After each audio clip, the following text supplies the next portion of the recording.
Gym కు వెళ్ళి అసలు బరువే ఎత్తకుండా మజిల్ గ్రో అవ్వాలంటే అవుతుందా? అలాగే నీ రియల్ లైఫ్ లో కూడా నీకొచ్చిన ప్రాబ్లమ్స్ ని, నీకొచ్చిన ఇష్యూస్ ని, నీ బిజినెస్ లో వచ్చిన స్ట్రగుల్స్ ని నువ్వు ఫేస్ చేసి సాల్వ్ చేసుకుంటేనే కదా నీ బిజినెస్ అయినా నీ లైఫ్ అయినా గ్రో అయ్యేది. జిమ్ అయినా లైఫ్ అయినా బిజినెస్ అయినా ఒకటే బాస్. నీకొచ్చిన స్ట్రగుల్స్ ని, నీకొచ్చిన ప్రాబ్లమ్స్ ని సాల్వ్ చేసుకుంటూ ముందుకు వెళ్తూ ఉండాలి. ఒక్క విషయం గుర్తుపెట్టుకో, మార్కెట్ లో నువ్వు ఎంత పెద్ద ప్రాబ్లమ్ ని సాల్వ్ చేస్తే నీ బ్యాంక్ బ్యాలెన్స్ అంత ఎక్కువగా పెరుగుతుంది. నువ్వు ఎంత చిన్న ప్రాబ్లం సాల్వ్ చేస్తే నీకు వచ్చే మనీ అంతే తక్కువగా ఉంటుంది.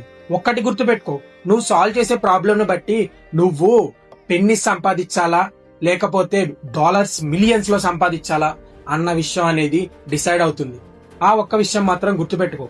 ప్రాబ్లమ్స్ వస్తున్నాయి అంటే నువ్వు వాటిని అవాయిడ్ చేసి పారిపోవడం ఆపేసి ఫేస్ చేయడం నేర్చుకో, బిల్డ్ చేయడం నేర్చుకో. నువ్వు ఏదైనా కొత్త విషయాన్ని, కొత్త బిజినెస్ ని స్టార్ట్ చేసినప్పుడు ట్రోల్స్ రావడం, ఎక్కిరించడం అనేది కామన్.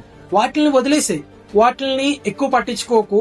అవసరమైతే వాటిని జిమ్ లో వెయిట్ లిఫ్ట్ చేసినట్టు లిఫ్ట్ చేసి పక్కన పడేసి, అంతేగాని వాటిని మైండ్ కిక్కించుకుని నీ గోల్ ని, నీ ఆశల్ని, కాంపిటీషన్ ని నువ్వు మర్చిపోకు. ఎందుకంటే ఒక్కసారి నువ్వు వాటిని పట్టించుకోవడం మొదలెడితే నువ్వు అసలు ఎందుకు స్టార్ట్ చేసావు అన్న విషయాన్ని మర్చిపోతావు.